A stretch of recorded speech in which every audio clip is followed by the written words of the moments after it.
Are you ready for good talk? And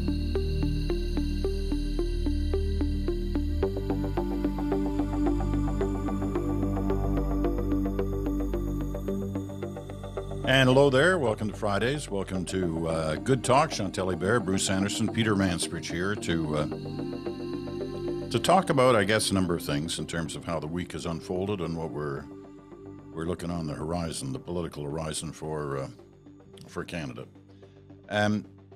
Now, as you two both know, I'm often easily impressed, and after all, I like the Leafs, so I'm easily impressed. But this is different. This was a week where what struck me involves a Liberal MP by the name of Lawrence Macaulay. You both know him, have covered him, you've witnessed him. I mean, he first was elected in 1988, so he's been around the block a few times. He's no stranger to politics or the way it should work. He's a Liberal cabinet minister. He's the agriculture minister. He's from Prince Edward Island, and he loves the island, as anybody who's ever been there would love the island. And he loves lobster, and he loves talking about lobster and its importance on the foreign trade market, which it is. Canadian lobster is a huge deal. Hundreds of thousands of pounds of lobster shipped out of here every week. However, monitoring his social media channels this week, there's a picture of him on his Instagram account. He's in a t-shirt in what looks like a swanky restaurant in Kuala Lumpur in Malaysia.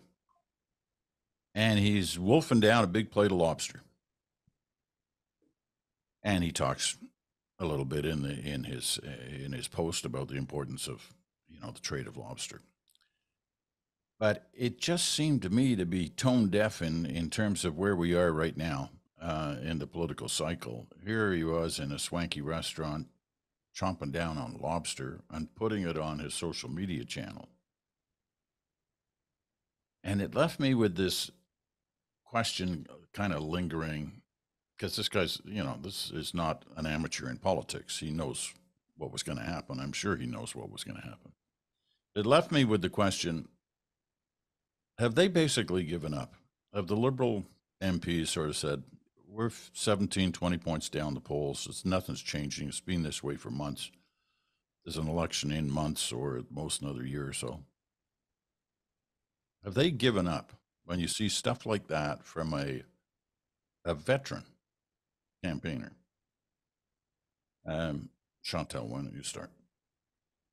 Well, I spent the time in a previous life in KL. I lived there for a number of months with family. So the t-shirt thing is totally understandable for anyone who's gone to KL. It's always very, very warm, as in humid in KL.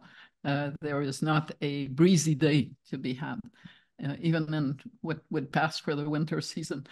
But I too, when I looked at it, it looked obvious to me that this is a picture that was taken by or with the support of a lobster industry group.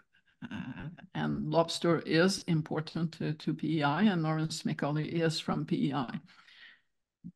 I'm not sure if the Liberals have given up. I'm convinced that the people who saw this and the PMO went, oh no, what in the world is going on? But at the very least, we are in a time when it's increasingly every MP to himself or herself. And while that picture certainly sent the wrong message to voters outside of PEI, it probably did Mr. Macaulay no harm in PEI itself, where he would be seen to be fighting the good fight for a local industry.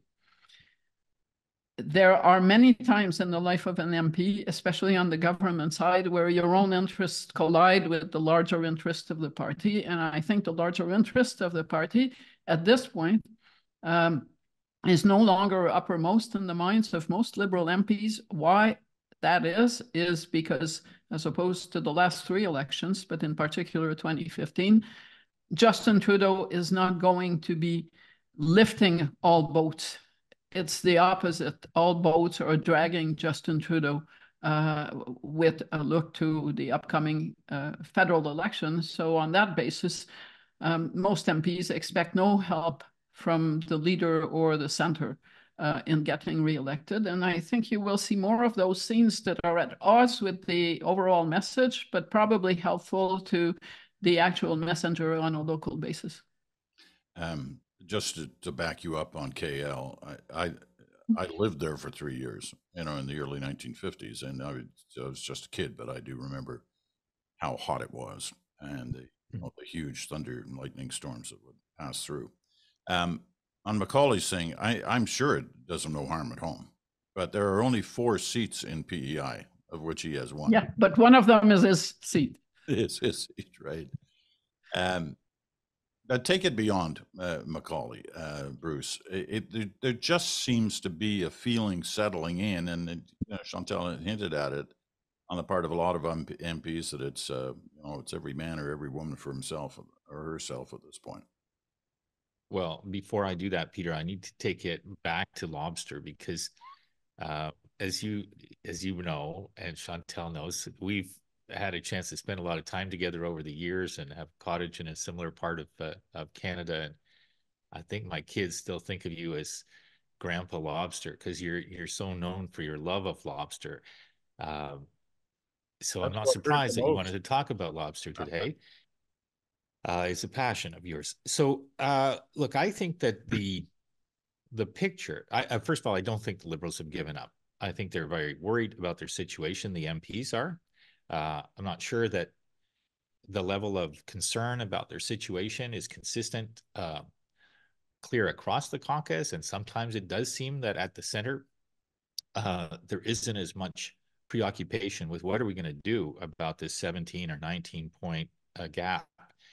The implication of what they're doing sometimes is if we just keep on saying the same kinds of things, but maybe do it with a little bit more vigor, and wait for inflation to come down and maybe for interest rates to come down, that we'll end up seeing this situation right itself. And, add to that the idea that as people come to know more about Pierre Poilievre, they'll turn away from him and turn back towards the Liberals. I think these are all the kind of hopes that people cling to if they don't have another alternative, another plan, another sense of energy or an idea about how to come out of the situation they're in. And I don't think that those are safe bets.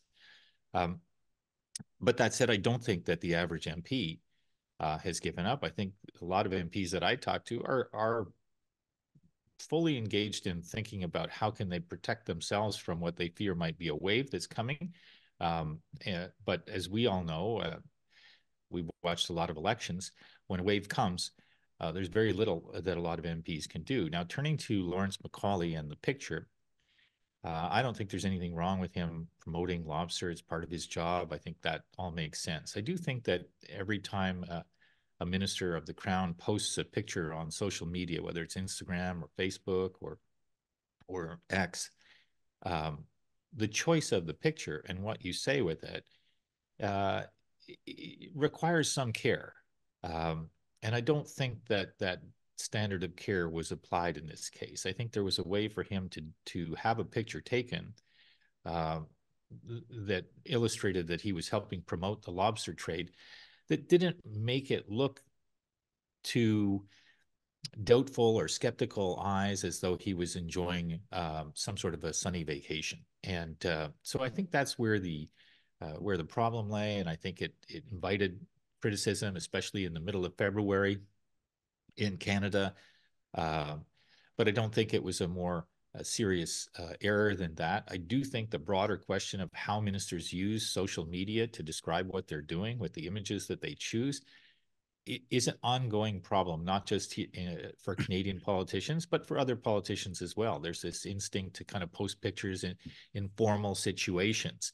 And I think that it would probably be in their interest if politicians took a hard look at whether or not those pictures tell a story that's useful for the politicians or simply kind of frustrate people or make people wonder if these people are living, better lives and lives that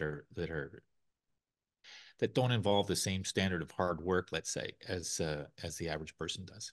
Right. I think you're being generous. You're being generous. I think doing backflips to lobster. or to like, I mean, listen, we remember what a glass of orange juice did for the Tories, and you know, I know the situation is a little different, but these are the kind of things that stick in a mind, right? And if you're otherwise inclined to say these guys don't care about how they spend the public dime and they're living in the high off the hog on my money and blah blah blah, you know, it all plays into that hand. Now, some of those people you're never going to turn them anyway because they're against, but the fact that you just know you're going to see that picture again. It's going to. If I didn't say clearly it was a bad picture, it was a bad picture. I'm sorry if I. Oh, finally you get to it. The fact is that it has not the same impact on caucus morale and liberal morale as the holidays that the prime minister took in a swanky place, but it is in that same category. And I agree with Bruce that most members who are thinking of running again for re-election, government members, have not given up, because if they were giving up, they would not run again. So they will do whatever they think that they can do to be re-elected. But we've also seen governments that looked like they were going down, and usually a government that looks like it's drowning is going to try to do something about it, and try to show that it still has ambitions. So if you don't like the leader anymore, maybe you're going to give that leader or that government credit for at least having ambitions that you can identify to. Brian Mulroney was going down, and even as he was going down, he was doing the GST. He tried to do the Charlottetown Accord and fix the Constitution. He was working on NAFTA, and fighting the Liberals on NAFTA. These are big items for a government that has lost currency with the general public. And poll after poll would show that both Brian Mulroney and the Conservatives were in deeper trouble, I would argue, than the Liberals should be, because they were losing their two pillars to new parties. That's a much more complicated proposition than anything that's been happening to the Liberals. Jean Chrétien knew that he was gone in a year, and he used that year to introduce political financing. He used that year to say, I'm not going to take Canada to Iraq with George W. Bush.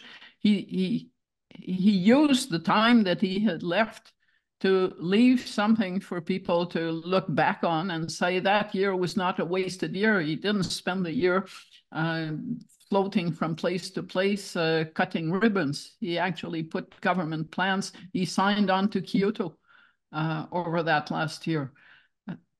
This government, it's hard to find something that they are giving Canadians a cause to look to and say, this is a really interesting thing that they're doing.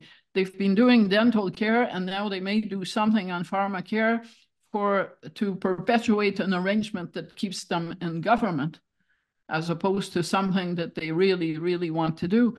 Their legislation or their moves over the past few months have involved going backwards on stuff. They carve out for home eating and for the carbon tax. That's stepping back. There is also some stepping back on some of the regulations that Minister Guilbeault was trying to put in place. The main piece of legislation the government desperately needs to get through over the next week is to back off on MAID and offering medical assistance to people who want to die and who only suffer from mental illnesses.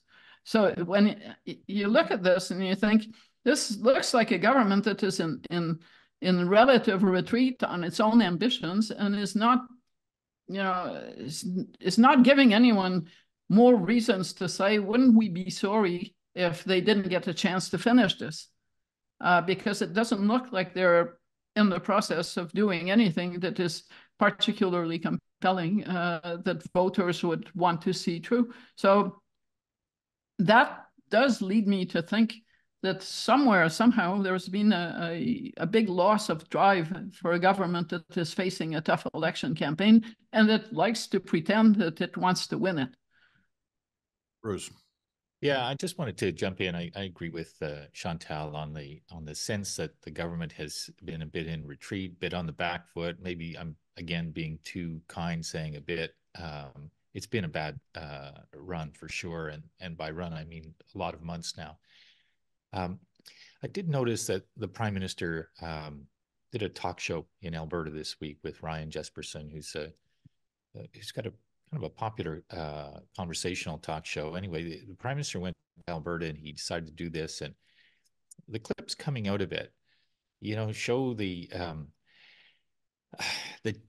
kind of the dilemma I think that the Liberals have, which is that the Prime Minister, when he's in a conversational mode, he's lucid, he's smart, he knows the details of all of the issues that his government has been working on. He's got a case to make that people should be more aware of and give some credit to the track record of his government, which I happen to think in many respects has been a good one for the country.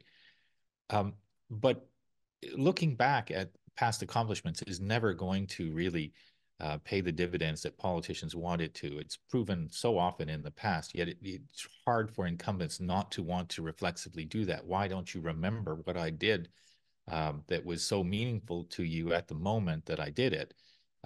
It's just not a conversation that draws a crowd. And so the Prime Minister seems stuck in either talking about past accomplishments or talking about what Pierre Poilievre means to the country, or kind of implying, sometimes saying, that he's the only person who can beat Pierre Poilievre. Well, I think the problem with those two propositions is that so far, Justin Trudeau criticizing Pierre Poilievre has not really done anything to diminish Pierre Poilievre's public opinion numbers. Now, Mr. Poilievre is not loved by Canadians, but his popularity has grown over time, and the Prime Minister's has declined. Which brings me to the second proposition that the Prime Minister seems to feel is the main reason why he should stay, which is that only he can beat Pierre Poilievre. And I just don't think there's evidence to support that thesis. I think the Prime Minister knows he can be an effective campaigner, but sometimes you have to have an audience that really wants to hear what you have to say. And I know there's a tendency sometimes for them to brush that off, that people may be bored and they don't want to hear me, but I'm going to make these points, and eventually people are going to pay attention. Maybe closer to an election, people will be more dialed in. I think that's a very, very risky bet. I think it is hard to square with the evidence available so far, this idea that the Prime Minister is the only one who could beat Pierre Poilievre and give Liberals a chance at another term in office. I'll take this a step further. There was a time, possibly this time last year, where you could argue that Justin Trudeau was the person who was the most likely to limit whatever damage comes the way of the Liberal Party in the next election, which is not saying that he was the only person who could beat Pierre Poilievre, but that anybody else would probably get a worse result for the Liberal Party than Justin Trudeau. I don't think that's true anymore. I think there has been a lot more wear and tear on this Prime Minister accumulating over the past 9 months that is becoming increasingly impossible to fix. And I no longer think that Justin Trudeau is the best possible leader in difficult circumstances to help the Liberals arrive at a not too devastating finish in the next general election. That's a shift. And I think that's a shift that you also find in the thinking of many Liberals who for a long, long time thought, well, Justin Trudeau is better than any of the alternatives. A number of Liberals have now moved on to there are alternatives that are not as bad as Justin Trudeau leading the party in the election. I'm not convinced that the Prime Minister understands that. The other issue I have is tone. Clearly, central casting is suggested to the Prime Minister that he should use more forceful vocabulary when he talks about, what happened with Bell Media and the layoffs. He's pissed off, etc. I don't believe that works. It looks contrived. It also probably works for someone who is an opposition politician, but it doesn't do very much for people who are losing their jobs and or for transgender kids that the prime minister is saying that he's pissed off. It just sounds like we are slowly but surely getting closer to the schoolyard conversation rather than a natural debate and statesmanship in action. So, and he was, I heard some of his quotes, not in the interview that Bruce talks about, but some of his the clips that came out of his Alberta visit. And frankly, he was too hot for the good of his message. It just it just sounded more like a political tantrum than a reasoned argument. So I guess go back to the drawing board, central casting, and reflect on the fact that people like the prime minister to look competent, not excited. Okay, I want to take a quick break, and then come back and talk about the other side of this coin, and that's the Poilievre side, because I find what's happening on that front pretty interesting in itself, and I want to try and get either one of you to, or both of you, to explain how he's succeeding in what is a tricky political game, and I'll explain it, and we'll get to it right after this.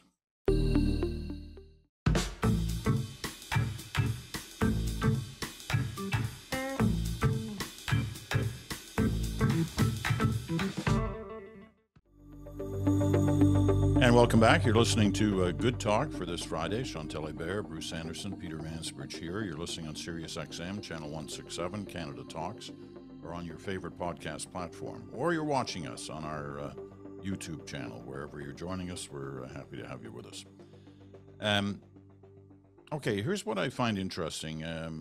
It's a tricky balance that any political party has to do, which is kind of protect what you've got, keep saying things that your base is comfortable with, and yet at the same time kind of explore the outer edges of your support to try and bring in people from outside. So in other words, for the Conservatives, for Poilievre, he's protecting his own base. He's trying to assure that he doesn't lose stuff to the right of his base, to the People's Party, while at the same time trying to ensure that those who are abandoning the Liberals or appear to be abandoning the Liberals don't get so scared of him that they'll move back to the Liberals.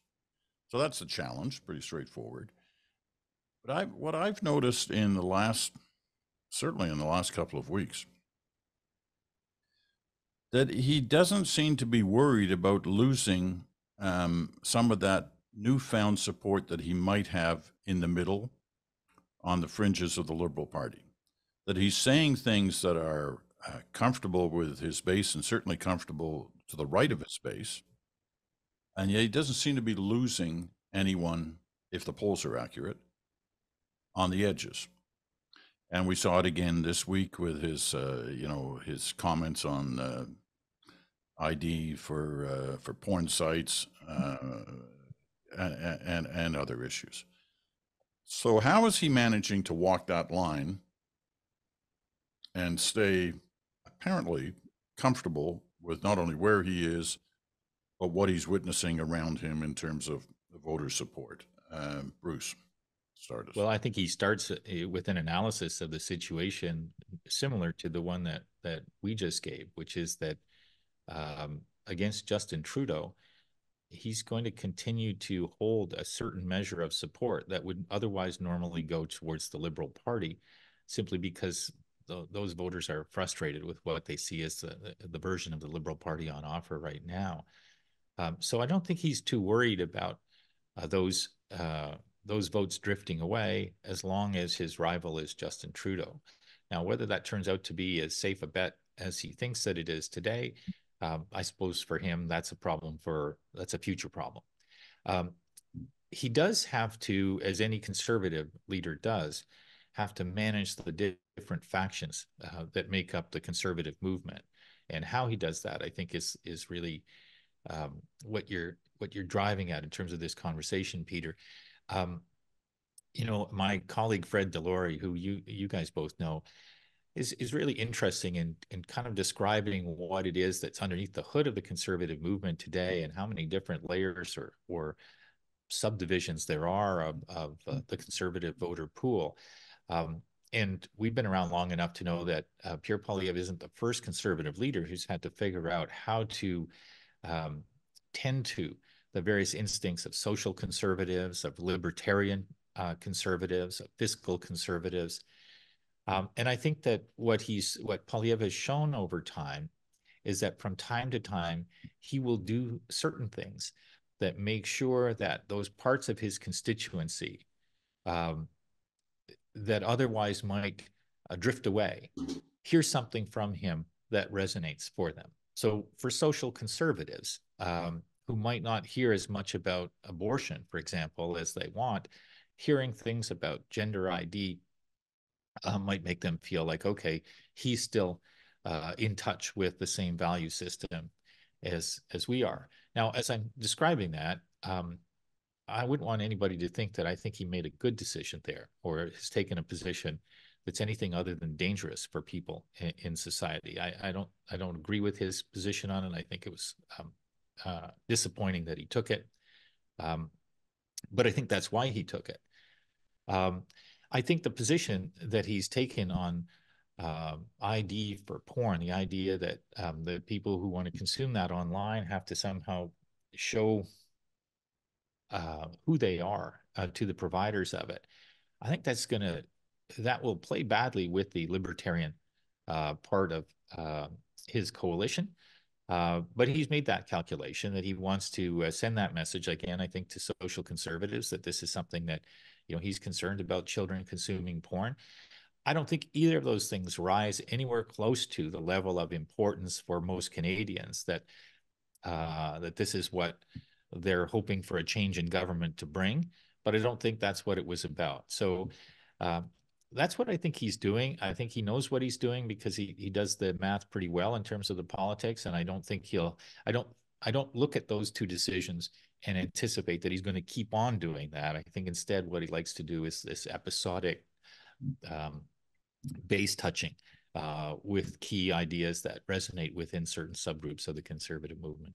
I just think we should mention that Fred Delory, who you mentioned as part of your answer, ran the last conservative campaign. Right. So he comes at it from that side. Chantal? I think that I don't disagree with a lot of what Bruce said, but I think it gives too much credit to planning on the part of Pierre Poilievre and not enough to what happens in circumstances. About this porn site ID issue. This revolves around a private Senate bill that is now in the House of Commons and that is supported by the NDP, the Bloc Québécois, and the Conservatives, and basically calls on Pornhub to check to ensure that minors are not accessing the website. But the bill is silent on how you do that. I do not for a second believe that a conservative government would introduce a digital ID or force you to enter your passport number or any personal information to access Pornhub. And Mr. Poilievre, even as he is shown support for the bill, has basically not come up with how do you ensure that kids who can do math know better than to write their actual year of birth if they're not 18. I'm sure that most math classes would lead you to know that it's better to just answer 1990 when you're asked your year of birth and then move on to the site. There have been musings about this digital ID. My understanding is that Mr. Poilievre himself has ruled out those mechanisms for obvious reasons. I don't think it's just libertarians who would have serious reservations about the notion that to access a porn site, you have to give whatever that porn site is some private information and not know what happens to that information going forward, who it's sold to, who it's passed on to, etc. The other issue that came up this week was transgender people using women's washroom. And Mr. Poilievre sensed that a woman's washroom should be reserved to people who are female at birth. Yeah, this isn't something that Pierre Poilievre wanted to talk about. This is a question that came up over the course of a news conference that he ended up answering. And interestingly enough, he also went out of his way to point out that all that being said, and whatever his opinion is, this is not something that the federal government has any leverage over. No prime minister is going to shepherd the bill in the House of Commons about who uses washrooms in public establishments where. That's way beyond the scope. You'd have to do it through the criminal code. It sounds very, very strange idea. So up to a point, he is also answering questions that have ended up thrown his way by the initiatives of a number of conservative governments. But that when they have been tested, and I'm going to use Quebec as an example, the provincial Conservative Party led by Éric Duhem, who has been in the past close to Pierre Poilievre, was looking for an issue to kind of move on from the pandemic and the health restrictions that allowed the Conservative Party in Quebec to get a boost in the polls, and decided to move on to transgender kids and this entire issue that is now part of the landscape in New Brunswick, Saskatchewan, and Alberta, to name 3 provinces. Well, since Mr. Poilievre ventured down that path, Mr. Duhem, he has become the least popular political figure in Quebec. There is a message there. There has been a test of this, and the results of the test is go down this road, at least in Quebec and probably in Ontario and BC, and you are going to lose a lot more votes than you will win. So I believe that Mr. Poilievre's brain trusts do not want him to be embracing too much of that narrative, and that whenever it comes up, it's because someone is raising it at a news conference, and he has to answer. Okay. Yeah, look, I agree with Chantal that these things weren't part of a planned agenda on the part of Mr. Poilievre, and that his strategists don't want this to be too big a part of his pitch to Canadians.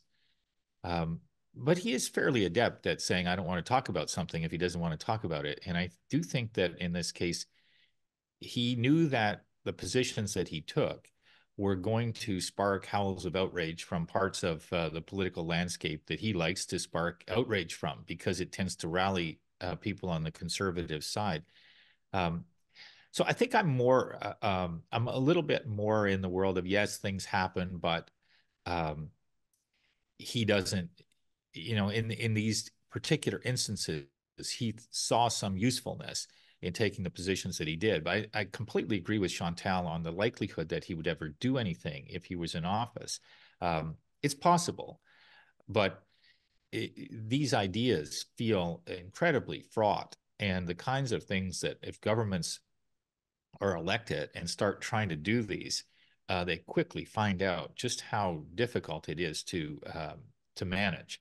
So not a great week for him, and whether or not it was more he was kind of forced to address these issues, or he had some instinct that he wanted to kind of resonate with certain parts of his base. The fact that it won't cause him too much trouble right now might help him a little bit. I think it goes back to what we were talking about before, which is, it's hard for the Conservatives to lose support right now because people just aren't that interested in the Liberals. Okay. A couple of important anniversaries coming up in the next few days. The first one's tomorrow. I want to talk about that for a second here. And that anniversary is the second anniversary of Russia's invasion of Ukraine. I appreciate they'd gone into Ukraine earlier in 2014 on the Crimea front, but we're talking about the invasion of, Ukraine proper from the north by Russia. And a fight that was supposed to last a couple of days has lasted a couple of years, and there were ups and downs, and things have not looked good for Ukraine lately, but the fight is still on, and most analysts say it's going to be on for a long time yet, which raises the issue of Canadian support. And it appeared that Canadians were drifting away from the idea of kind of full-throated support for Ukraine in terms of more armaments, more money, et cetera, et cetera, over the last little while, over the last few months. And clearly the Conservatives raising some caution about how far they were willing to go in supporting Ukraine. Bruce, you're just out of the field with new data on Canada and Ukraine. What's it telling us? Yeah, people can find this survey. We posted it on National News Watch. It's, it shows that most Canadians continue to believe that without help from the West, that Putin would win that war. So to your point, Peter, I do agree that most people thought this was going to be very quick, that Russia was going to have its way in Ukraine. And here we are a couple of years later, and that hasn't yet been the case. And so I think people are of the view mostly that support by the West has been really quite helpful in resisting that Russian aggression. But the other things that this poll showed, which I think are interesting to me, is that most Canadians also think that if Putin succeeds in Ukraine, it won't be the end of his ambitions, his territorial ambitions in Europe. And so they do see that there is a geopolitical risk that's bigger than the question that has been at the heart of this 2-year conflict. And most Canadians also believe that Canada has to do what it can to support our allies in that situation. So for all of those people who have been of the view from the beginning that Ukraine deserved, needed and deserved support by countries like Canada, that remains the majority consensus in Canada. The last thing I'll say, though, is that if there has been some slippage, sometimes that happens because people are fatigued with it, because they see the cost of it, because they wonder whether or not it's going to work. And I don't doubt that there's probably a little bit of that, but this poll probably made me feel there was less of it than might have been feared by those who back Ukraine. But there is, within the Conservative voter pool, a larger instinct to move away from this. It's still a majority of Conservatives who say we've got to be there. 59%, though, isn't the same as 67% or 75% in the case of NDP voters. And it tells us something about this undercurrent of isolationism that we see in the United States Republican Party. It's there a little bit in the Canadian Conservative movement as well. And it probably accounts to some degree for the tension that existed within the Conservative Party around this Canada-Ukraine free trade agreement that we were all talking about last month. Any thoughts on this, Chantal? Still, 59% of Conservatives support a policy driven by Justin Trudeau is quite a number when you think of the government's situation. By far, yeah. And Léger poll showed much the same trends a couple of days ago. When you look at those numbers, by far the Ukraine policy of the government is its most popular policy, the one that enjoys the most support. Go down the list of, you're not going to get 59% of Conservatives supporting dental care, child care, etc. So it is pretty striking. And it goes back to, and yes, I understand that the MAGA-style Conservatives, obviously the MAGA-style Canadians are to be found mostly in the Conservative Party and the People's Party. But it still goes back to the notion that we may have regime change, but in the end, our foreign policy doesn't change that much from government to government to government. Yes, there are differences on climate change. That's obvious. But if you think back of that great campaign that Jean Chrétien had in 1993 when he was going to renegotiate NAFTA, whenever now the Conservatives say we will renegotiate the Ukraine-Canada trade deal, I think back to, do you remember the renegotiation of NAFTA under Jean Chrétien? No, you don't, because they negotiated a side deal on the environment, and that was the renegotiation. So we emphasize wedge issues between parties. But when it comes to larger issues like foreign policy, I'm not convinced that there would be a dramatic change in the course of Canadian foreign policy under a Conservative government based on, those numbers and that level of a consensus within the Canadian electorate. I think the other thing we have to keep in mind in terms of the Ukraine issue is what a political force Ukraine is in Canada because of the Ukrainian Canadian population. Much of it based in Western Canada. And the last thing the Conservatives need is to fiddle with that, even with the huge lead they have across the West. They've got to be. I do think there is a kind of a growing challenge for Western countries, which will be made worse if Donald Trump wins election, which is about how much money is being spent on military armament. The pressure has been there for some time, but I think the comments that Trump has made and the fact of Russia's aggression combined to create a situation where the conservative leader is definitely saying more aggressive things about growing the defense budget than have been said in a long time. And I think it's hard not to see a situation where that sense of our need to do more to equip ourselves becomes a little bit more pressing, at least at the geopolitical leadership level. I'm not saying that it will become a thing where the public opinion in Canada tilts more in that direction. I don't think that will be the case. I think people still have a certain, if we have to, kind of grudging feeling about spending on a lot of large ticket defense items. But I think we're headed for a conversation where the expectation of Western countries is that spending will rise, and that will be particularly true for Canada if Donald Trump wins, and maybe even if he doesn't. And so I think that might become a point of differentiation at some moment in the future between the Conservatives and others on the political spectrum. Okay, we're going to take our final break. Come back, we talk about the other anniversary I was mentioning. That's coming right up.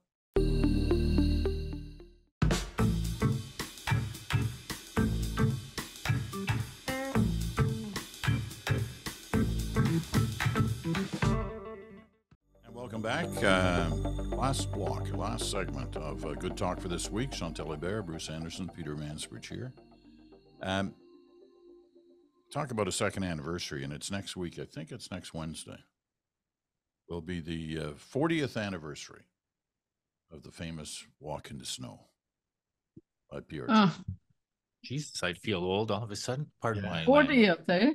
No kidding. Oh, is that why one of my sons is turning 41 today? Oh, I guess so. I thought he was turning 30. But he was in the car in that snowstorm when we heard that on the radio. So right. Well, I don't know whether I don't know whether there's enough snow in many parts of the country to take that walk in the snow this year, but some had theorized, well, Justin Trudeau's going to wait till the anniversary of his father's walk in the snow and deciding to quit, and they'll do the same thing on the same day. I don't think anybody thinks that anymore. Mind you, there are those who argue, well, he just wants to wait until nobody's thinking it before he does it and surprise everybody, like his father did. I remember we'd all become sort of resigned to the fact that, he's probably going to stick around. Remember, he was doing the World Peace Tour, and he was traveling around the world trying to create a new era of peace. I don't know. If it's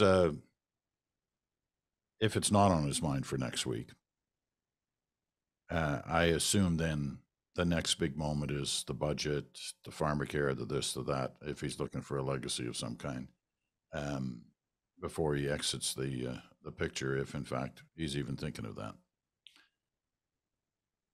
So a lot of people want to do the thinking for him. You keep running into people who are, and so let us engage in this thinking for him business, since it's now a sport, the February sport, apparently. I don't believe that the Prime Minister is going to take a walk in the non-existent snow or will look for it maybe in Atlantic Canada to quit next week. I do believe that if he were to leave, the next window and possibly the last window would be once he knows that the government is safe after the budget, i.e. that the government won't fall over the budget. that it has sufficient opposition support to pass this budget, which is basically May. And in May, you quit, and you could have a replacement in place in the calendar by the time the House comes back in mid-September. But once you're beyond that, you are really leaving it, considering that the government is a minority government, you're really leaving it to the very last minute. I don't know what Justin Trudeau is thinking. There are people who have advised him about the wisdom of leaving. Job well done, 3 election victories, let's move on. There may be others, but I understand a diminishing crowd that is saying, please stay put. But if he doesn't go next week, basically, I would look to May as the last possible doable window to decide to leave and have the party select a successor in early September. Bruce. Yeah, I think that what the Prime Minister is saying, which is insisting that he's going to be there in the next election, is the thing that you say if you really need to keep and want to keep your options open. I don't think that it should be read as an absolute guarantee that that is his final decision on that. It may well be that that is, pardon me, his instinct, that he really does believe that he can mount a successful campaign for re-election. Or it may just be that he's trying, as Chantal said, to create a space in which the decision that he makes, he can explain rationally and with some pride to people, as he says, I've done a lot of hard work that I hope people appreciate, but now it's time for me to move on and to make some room for a successor. I tend to think, because I think he's quite a rational person, that whether he already knows that that's how this story is going to end for him politically, or whether he'll come to that at some point in the future, I think he probably will come to that, because I don't think that anybody with his wisdom really thinks that it's easy to overcome the kind of public opinion dynamic that exists right now, which is to say still a lot of progressive voters supporting a lot of the pieces of the agenda that he's put in place, but just not really wanting to mark an X beside a Liberal ballot with him as the leader of the party right now. And to recognize that that's not personal, it is a very, very hard thing to do for politicians. It feels very personal. I don't know how many people we've all met in politics over the years who talk about the fact that people cast a ballot in support of them. Now, they're all local MPs, without it sounding like it's something very personal. And when they get beaten, it's taken very personally. So I think he's probably going to arrive at a point where he looks at the situation and makes a rational conclusion about whether or not he's really seeing the evidence that he can be competitive in the next election. But I could be completely wrong, because as Chantal says, there are some people who continue to believe that that's the most logical and most likely scenario. I just don't happen to be one of them. I don't think it'll be next week, though, that question is answered. I think that Chantal's time frame seems like the more logical one to me. Who's closest to him? If there's anybody that he'd be sharing his thoughts with? If there's anybody who maybe could tell him that it's time to go and he might listen, because many who are close to him, my understanding is, have conveyed that message, and not as brutal a way maybe as I'm putting it now, but the person who would probably have a decisive voice on this is his chief of staff, Katie Telford. If I suspect if she went and said, boss, we're done, we've done good, but we are done, that would have more impact than all of the dime a dozen analysis, including ours, will have. I would also add one caveat to what Bruce has said about Justin Trudeau's wisdom and his thinking. This is a prime minister and a politician who is never lost. And that also has impact on your psyche, that you've always won. Everyone else, Brian Mulroney, Jean Chrétien, Paul Martin, Stephen Harper, they knew defeat. Yeah. Pierre Trudeau also. had lost. Justin Trudeau is never lost. Just because he's never lost doesn't mean he can't lose, but it certainly makes you more certain that you're seeing something in the mirror that others are failing to see, but that will become apparent. Than if you've had, your hits and misses, and those misses cost you. That's not happened so far. So yeah, I think that's a good point, and I agree that Ms. Telford is the person who could have the conversation with him. And there's a part of me that thinks that this is just a normal kind of unpleasant period that incumbent governments go through before they end up figuring out what needs to happen. And in that sense, politics, I think I've sort of said this in the past, can either look like a game, a business of math, or something that has more to do with chemistry. And I think it's more often than not, it's chemistry. And I think what we're dealing with right now is a situation that's really quite uncomfortable for the Liberals. And the more that discomfort grows, the more likely it is that those conversations will happen and those choices will be made. And Chantal may be exactly right, that somebody who's never lost, who thinks of themselves as the most effective politician in the political landscape, may not come to that conclusion that they're going to lose at next election. I guess we'll see. We will see. And I think it's interesting the way the picture that Chantal paints, that the next kind of month to 2 months is the window, perhaps the last window, if he's going to pull a plug, and give his party some chance to reorganize and prepare. It's hard to say, though. Don't we? We keep hearing in the U.S. that people think, oh well, Biden could still step away, just around July. I don't believe that. I don't think that's plausible. But people who want change to happen, who believe their needs will be better served by change, they probably won't stop thinking that in May, even if Justin Trudeau doesn't leave. Let me put it that way. I think that they'll continue and even more fervently believe that. All right. But wishful thinking, is a currency that is always fairly widespread in politics. That's why people run, and that's why they run for their leadership. All right. Gonna leave it at that. Good conversation, as always. Look forward to it. Chantal's away for the next couple of weeks. Susan Delacourt will be sitting in for Chantal next week. We're looking forward to hearing from her, and we're wishing Chantal the best on her midwinter break. Bruce, Chantal, thanks again. We'll talk to you again when we talk to you again. I'm Peter Mansbridge. Thanks, you guys. For listening, and we'll see you next week.